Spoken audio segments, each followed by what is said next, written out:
Assalamualaikum warahmatullahi wabarakatuh. Kami dari kelompok 8 akan mempresentasikan hasil diskusi kami yang berjudul Rencana Strategis pada Perusahaan Angkasa Pura II berbasis pada sumber daya informasi. Pertama-tama saya akan memperkenalkan anggota kelompok 8, yaitu yang pertama ada Aditya Hermawan, lalu yang kedua ada diri saya sendiri, Muklas Safaat, lalu yang ketiga ada Amanda Putri, yang keempat ada Katarina Tita, dan yang kelima ada Putri Pratiwi. Oke, di slide pertama ini saya akan menjelaskan tentang profil perusahaan. Apa itu Angkasa Pura II? Angkasa Pura II merupakan badan usaha milik negara atau BUMN yang bergerak di bidang pengelolaan jasa kebandara-udaraan dan pelayanan lalu lintas udara. Aktivitasnya meliputi pelayanan jasa penerbangan atau disebut aeronautika dan jasa penunjang bandara atau disebut juga dengan non-aeronautika. Pada awalnya, PT Angkasa Pura II bernama Perum Pelabuhan Udara Jakarta Cengkareng yang didirikan tanggal 13 Agustus 1984. Lalu tanggal 9 Mei 1986 berubah menjadi Perum Angkasa Pura II. Dan selanjutnya tanggal 2 Januari 1991 resmi menjadi perseroan sesuai Akta Notaris Muhammad Salim nomor 3. Lalu pada tahun 1993 resmi menjadi PT Persero Angkasa Pura II. Nah, lalu di slide kedua ini saya akan menjelaskan tentang strategi perusahaan Angkasa Pura II. Poin yang pertama itu meningkatkan kualitas pelayanan lalu lintas udara dengan mengimplementasikan teknologi berbasis satelit. Lalu berikutnya yaitu meningkatkan kualitas pelayanan bandara dengan mengembangkan fasilitas-fasilitas terminal, fasilitas bisnis yang berbasis konsep Airport City. Lalu berikutnya ada memanfaatkan keunggulan teknologi dan kompensasi sumber daya manusia yang dimiliki untuk pengembangan produk-produk non-aeronautika. Lalu berikutnya ada melakukan kerjasama dengan pihak ketiga yang kompeten dalam pengembangan bisnis penunjang bandara. Lalu berikutnya ada restrukturisasi organisasi dari berbasis fungsional menjadi organisasi unit usaha. Lalu berikutnya meningkatkan hubungan dengan si stakeholder, maksudnya itu owner, operator, dan regulator. Nah, di slide berikutnya ini ada visi dan misi Angkasa Pura II. Visi dari Angkasa Pura II itu sendiri menjadi bandara dengan konektivitas tinggi ke banyak kota atau negara dan mempergunakan teknologi modern yang terintegrasi dalam operasional bandara dan peningkatan pelayanan penumpang. Nah, lalu ada misinya, ada 6 Angkasa Pura II. Yang pertama, memastikan keselamatan dan keamanan sebagai prioritas utama.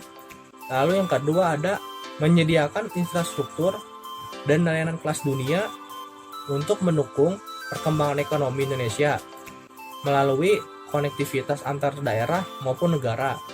Lalu yang ketiga, memberikan pengalaman perjalanan yang terpercaya, konsisten, dan menyenangkan kepada seluruh pelanggan dengan teknologi modern. Lalu yang keempat, mengembangkan kemitraan untuk melengkapi kemampuan dan memperluas perawatan perusahaan. Lalu yang kelima, menjadi BUMN pilihan dan memaksimalkan potensi dari setiap karyawan perusahaan. Lalu yang keenam, yang terakhir poinnya, menjunjung tinggi tanggung jawab sosial perusahaan. Sejarah dari PT Angkasa Pura II yaitu merupakan salah satu badan usaha milik negara yang bergerak dalam bidang usaha pelayanan jasa ke bandara udaraan dan pelayanan jasa terkait bandar udara. PT Angkasa Pura II telah mendapatkan kepercayaan dari pemerintah Republik Indonesia untuk mengelola dan mengupayakan pengusahaan Pelabuhan Udara Jakarta Cengkareng yang kini berubah nama menjadi Bandara Internasional Jakarta Soekarno-Hatta serta Bandara Halim Perdana Kusuma sejak tanggal 13 Agustus 1984. Selanjutnya tentang penerapan tata kelola perusahaan yang baik pada PT Angkasa Pura II, yaitu Yang pertama, transparansi, keterbukaan dalam melaksanakan proses pengambilan keputusan, dan keterbukaan dalam mengungkapkan informasi material dan relevan mengenai perusahaan. Yang kedua, ada akuntabilitas, yaitu kejelasan fungsi, pelaksanaan, dan pertanggungjawaban, sehingga pengelolaan perusahaan terlaksana secara efektif. Yang ketiga, ada pertanggungjawaban, yaitu kesesuaian di dalam pengelola perusahaan terhadap peraturan perundang-undangan dan prinsip-prinsip korporasi yang sehat. Yang keempat, ada kemandirian, yaitu keadaan di mana perusahaan dikelola secara profesional tanpa benturan kepentingan dan pengaruh atau tekanan dari pihak manapun dan tidak sesuai dengan peraturan perundang-undangan dan prinsip-prinsip korporasi yang sehat. Yang terakhir, ada kewajaran, di mana keadilan dan kesetaraan di dalam memenuhi hak-hak pemangku kepentingan yang timbul berdasarkan perjanjian dan peraturan perundang-undangan. Selanjutnya ada 8 pelayanan dari PT Angkasa Pura II, yaitu yang pertama jasa terkait bandara. Memaksimalkan pelayanan terbaik melalui penyediaan beragam pelayanan jasa penunjang bandar udara yang modern dengan ditunjang fasilitas berteknologi tinggi adalah komitmen dari PT Angkasa Pura II. Untuk mewujudkan kenyamanan bagi pengguna jasa selama berada di lingkungan PT Angkasa Pura II. Mengusahakan pelayanan jasa yang menunjang bisnis kebandaraudaraan. Yang kedua, tujuannya untuk dapat menampung jumlah penumpang yang bertambah serta dapat menghadirkan kenyamanan bagi pengguna jasa bandara. Selanjutnya ada pelayanan penerbangan haji. Jumlah jamaah haji Indonesia tercatat terus mengalami peningkatan. PT Angkasa Pura II melalui program pelayanan penerbangan haji mengelola pemberangkatan maupun pemulangan jamaah haji. Dalam rangka menunjang kelancaran penyelenggaraan penerbangan jamaah haji, PT Angkasa Pura II terus meningkatkan kualitas pelayanan terhadap peserta jamaah, baik dari fasilitas maupun sumber daya manusia. Yang keempat, ada pelayanan tenaga kerja Indonesia. Indonesia mempunyai jumlah tenaga kerja yang relatif banyak dan tersebar di berbagai negara, di mana sebagian besar memanfaatkan pelayanan jasa angkutan udara. Jadi, besarnya kontribusi para tenaga kerja Indonesia dalam menggunakan pelayanan jasa angkutan udara membuat PT Angkasa Pura II berkomitmen untuk memberikan pelayanan yang maksimal dan fasilitas kemudahan bagi TKI, diantaranya adalah penyediaan jalur khusus keberangkatan dan kedatangan TKI, pusat pelayanan informasi TKI, dan layanan angkutan darat bagi TKI yang pulang ke kampung. Selanjutnya, yang kelima ada pelayanan kargo. PT Angkasa Pura II melakukan pengawasan kepatuhan terhadap prosedur dan standar yang berlaku. Perusahaan melakukan upaya untuk meningkatkan kualitas pelayanan kargo setiap bandara, seperti peningkatan kapasitas pergudangan kargo yang dapat menampung peningkatan volume transaksi. Yang keenam, keamanan dan keselamatan bandara. PT Angkasa Pura II telah melengkapi bandara-bandara yang dikelola dengan fasilitas pengamanan yang modern dan berteknologi tinggi. Misalkan saja ada peralatan X-ray untuk pemeriksa bagasi dan kargo, sistem CCTV, pagar perimeter, dan lain-lain. Tujuannya untuk membentuk personil keamanan yang handal dan profesional dalam menjalankan tugas-tugas operasional pengamanan bandara. Selanjutnya, pelayanan pertolongan kecelakaan penerbangan dan pemadam kebakaran atau PKP-PK. PT Angkasa Pura II berupaya memastikan bahwa semua infrastruktur atau fasilitas yang terkait dengan program PKP-PK dalam kondisi yang siap, siaga, dan berfungsi secara optimal. Dan yang terakhir, layanan penanggulangan gawat darurat kecelakaan pesawat. PT Angkasa Pura II memastikan bahwa seluruh bandara yang dikelolanya telah melakukan pelatihan-pelatihan tentang penanggulangan gawat darurat serta melengkapi berbagai fasilitas serta unsur-unsur penunjangnya. Materi selanjutnya yaitu strategi bisnis pada PT Angkasa Pura II. Angkasa Pura II memakai konsep strategi bisnis BSC. Berdasarkan strategi perusahaan PT Angkasa Pura II atau Persero yang terdapat dalam RJPP, strategi tersebut masuk ke dalam konsep Balance Scorecard atau BSC yang merupakan rancangan lintasan upaya suatu perusahaan untuk mencapai tujuan pokoknya, yakni usaha yang berkelanjutan. Dalam konsep BSC, usaha perusahaan terbagi dalam 4 perspektif, yaitu perspektif pemegang saham, pengguna, internal proses, serta organisasi dan pembelajaran. Secara grafis, peta strategi bisnis PT Angkasa Pura II atau Persero dapat dilihat pada gambar di samping. Tujuan tertinggi dari strategi yang juga digambarkan pada perspektif pemegang saham adalah peningkatan nilai perusahaan atau value of company yang tercermin pada sisi keuangan. Peningkatan nilai perusahaan ditunjukkan dengan dua faktor, yaitu peningkatan layanan dan pendapatan dalam menjalankan usaha operasi atau produksinya. PT Angkasa Pura II atau Persero melaksanakan kegiatan produksi jasa aeronautika, produksi jasa non-aeronautika, dan produksi jasa pelayanan kargo. Materi selanjutnya yaitu daya strategi sistem informasi pada PT Angkasa Pura II. Strategi yang ditetapkan untuk pengembangan perusahaan adalah strategi pertumbuhan adaptif atau adaptive growth strategy, antara lain, yang pertama, strategi pertumbuhan gradual, yaitu pengembangan bisnis inti dengan strategi pertumbuhan secara bertahap, antara lain penataan terminal penumpang Bandara Soekarno-Hatta, Polonia, Supadio, Sultan Syarif Qasim II, dan Sultan Iskandar Muda. Dan yang kedua, strategi diversifikasi konsentrik, yaitu diversifikasi pengembangan usaha yang terkait atau relate dan jasa penunjang lainnya, antara lain pembangunan hanggar, terminal kargo, airport railway, airport shopping mall, real estate, dan lain-lain yang diterapkan di bandara cabang sesuai kondisi masing-masing bandara dengan memanfaatkan pasar, teknologi, dan sumber daya perusahaan. Sebagai perusahaan yang bergerak dalam bidang pengelolaan bandar udara, PT Angkasa Pura II atau Persero sangat menjunjung tinggi prinsip safety, security, service, dan compliance. Dan setiap kegiatan operasional yang dilakukan harus dapat melebihi standar pelayanan minimum dalam regulasi. Untuk mencapai hal tersebut, PT Angkasa Pura II melakukan perbaikan proses bisnis melalui proses value engineering atau VE sampai dengan level 1. Terdiri atas analisis VE pada model bisnis perusahaan, analisis VE pada peta strategi perusahaan, dan analisis VE pada peta proses operasi perusahaan. Proses strategi bisnis PT Angkasa Pura II. Sebagai perusahaan yang bergerak dalam bidang pengolahan bandar udara, PT Angkasa Pura II sangat menjunjung tinggi prinsip safety, security, service, dan compliance. Setiap kegiatannya, operasional yang dilakukan harus dapat melebihi standar layanan minimal dalam regulasi. Untuk mencapai hal tersebut, PT Angkasa Pura II melakukan perbaikan proses bisnis melalui proses value engineering sampai dengan level 1, terdiri atas analisis PI pada model bisnis perusahaan, analisis P pada peta strategi perusahaan, dan analisis P pada peta proses operasi perusahaan. Selain itu, setelah dilakukan analisis value engineering dengan rekayasa ulang melalui perencanaan high level proses bisnis, perusahaan yang lebih komprehensif dan terpadu, didapatkan pula nilai tambah bagi perusahaan sesuai dengan tujuan strategi perusahaan,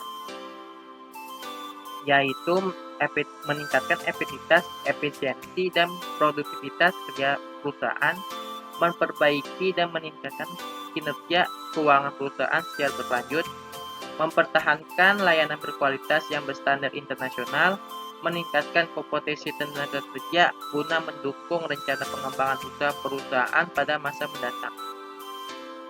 Untuk memastikan tercapainya peningkatan pendapatan dan keuntungan perusahaan, PT Angkasa Pura II menerapkan konsep value engineering dalam menyusun program kerja perusahaan. Adapun program kerja yang dilakukan untuk meningkatkan pendapatan perusahaan antara lain sebagai berikut. Yang pertama, melakukan penyempurnaan dan memastikan penerapan proses bisnis yang konsisten melalui penerapan ownership, value, energi, dan strategi bisnis pada PT Angkasa Pura II. Yang kedua, melakukan peningkatan dan pengembangan pelayanan bandara. Hal ini selain untuk meningkatkan indeks kepuasan pelanggan, juga dijadikan dasar untuk menaikkan tarif passenger service-nya di bandara yang dikelola oleh PT Angkasa Pura II, sehingga akan berdampak secara langsung pada pendapatan perusahaan. Yang ketiga, menjadikan Bandara Soekarno-Hatta menjadi bandara Arkeopolis. Yang keempat, menjadikan Bandara Kuala Namu sebagai bandara transit. Yang kelima, mengembangkan pasar baru dengan mengelola beberapa bandara baru yang masih dikelola oleh pihak lain, seperti pihak Pemda, misalnya Bandara Hang Nadiem Batam, ataupun pihak unit pelaksana teknis Direktorat Perhubungan Udara Kementerian Perhubungan, misalnya Bandara Raden Intan 2 Lampung. Berikut analisis SWOT PT Angkasa Pura II. Yang pertama ada strength, kekuatan, yaitu tempat yang strategis, pelayanan yang cukup baik, struktur organisasi yang sangat baik, telah mendapatkan penghargaan dari berbagai instansi dalam bentuk apresiasi masyarakat atas performa perusahaan, memiliki reputasi dan image perusahaan yang baik, kekuatan finansial dan aset perusahaan PT Angkasa Pura yang merupakan perusahaan BUMN di mana finansial dibantu oleh pemerintah dan aset perusahaannya juga dijamin. Yang kedua ada weakness, kelemahan, lapangan parkir pesawat yang kurang luas sehingga terjadi keterlambatan pemberangkatan atau kedatangan. Yang ketiga opportunity, peluang, kerjasama yang baik dengan berbagai perusahaan lainnya, pertumbuhan angkutan udara yang pesat, open ski policy, peraturan global yang membuat berkembangnya pertumbuhan moda transportasi udara yang meningkat.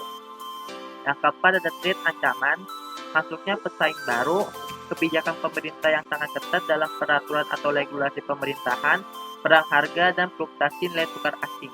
Lalu, saya akan membahas value diferensi PT Angkasa Pura II.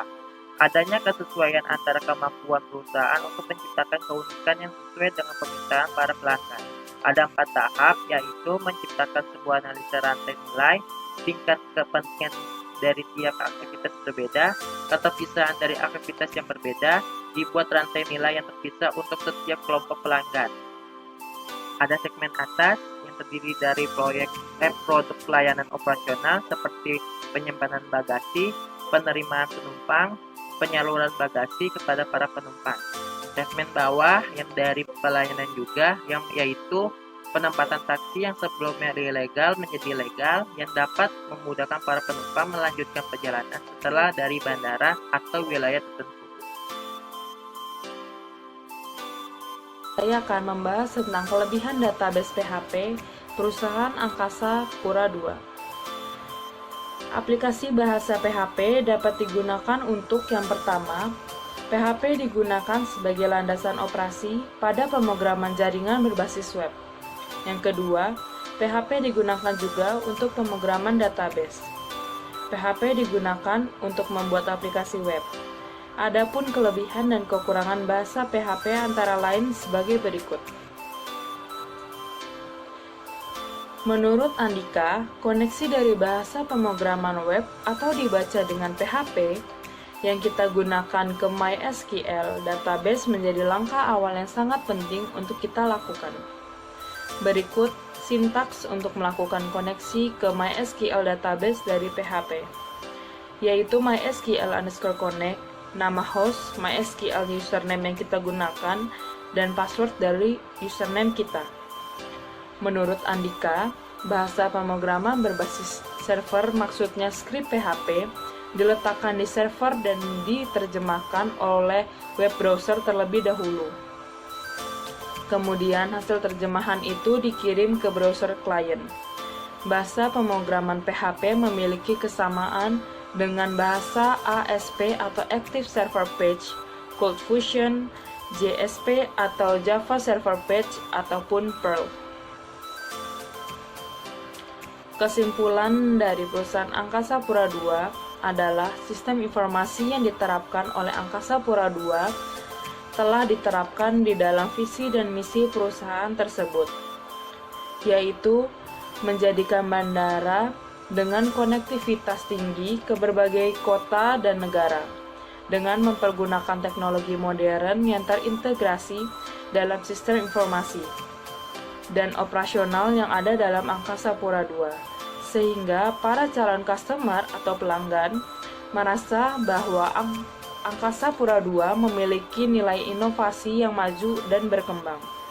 Kemudian menjadi bandara di Indonesia yang memberikan kenyamanan yang bagus bagi para calon customer atau pelanggan.